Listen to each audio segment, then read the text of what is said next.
Hello everybody, welcome to my channel. My name is Kiera, aka Kiera's Bookshelf, and for this week's video I am really excited because I really wanted to talk to you guys about reading slumps, specifically books that help me to get out of one. I can admit that the first half of the year was really hard for me. I set a reading goal for myself that I wanted to read a certain amount of books, and I am nowhere near that because for the first 4 months of the year I had a really hard time picking up any book. So this list for today's video is actually going to be the books that help me to get out of my reading slump when I finally started reading again. So I'm actually going to start with the books on my physical TBR first, and the first two books that I read were Heartless Hunter and Rebel Witch. I found that these books were really fun, and the fact that I was reading both of these books during a reading slump is actually surprising because I usually cannot pick up a series even if it's a duology. So honestly, this was a good sign, and I really like the story because it is about a witch and a witch hunter, and it is a enemies to lovers romance, but it also has like a cat and mouse type of vibe to it. So it was really fun. The magical elements in the series was honestly fantastic, and I was surprised by the amount of world building that was talked about in these two books.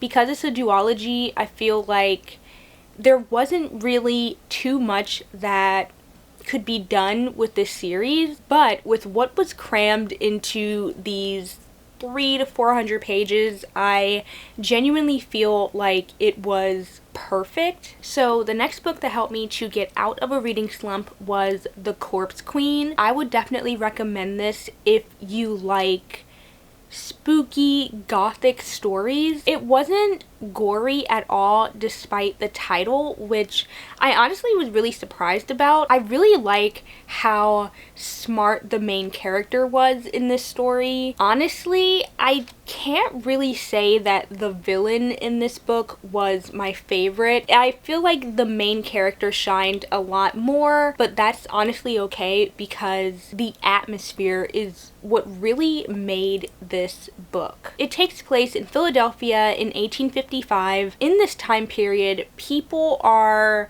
dying left and right. There is a mysterious killer just running amok. It's honestly really scary for the main character because she kind of gets thrown into this world with no idea what's going on. I honestly think she's really smart because she adapted so quickly, and I personally don't think I would have been able to. And I think one of my favorite things about this book is that I did not see the plot twist coming at all, which honestly made me enjoy this book even more. Now, the last physical book that helped me to get out of a reading slump, I feel like won't be much of a surprise to some people because it is a very beloved series, and that is the final Heartstopper book. I feel like this was such a fun and easy read, and I feel like I really needed it when I read it. I personally love Nick and Charlie. I love how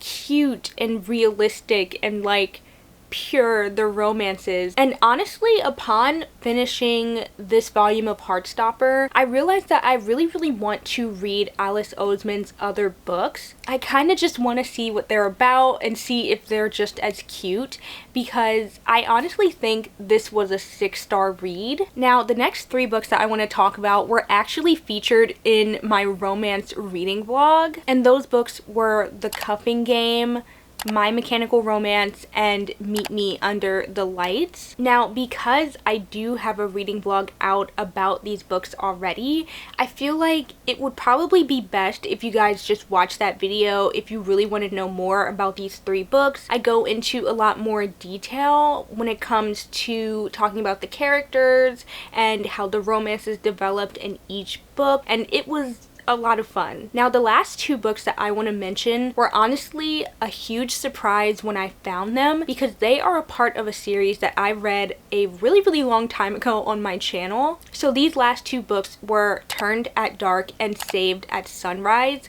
and these are two novellas that are a part of the Shadow Falls series. And Shadow Falls is the most underrated fantasy series ever. I'm not really sure what the exact year is that these books came out. It literally had every single supernatural thing that you could think of. It had vampires, it had werewolves, it had witches, and it all took place in a supernatural summer camp. It was so fun to read this series and just look at how the different magical elements kind of came together and it all made sense. So I definitely would recommend this series if you like the Vampire Diaries, Teen Wolf, and literally anything related to that genre, because it literally just had everything that you could ask for. So this has been my cure to a reading slump video. I really hope that I have helped some of you guys, and I really hope that you guys will check out the books that I featured on my list. If you guys are going to read any of these books, or if you guys have already read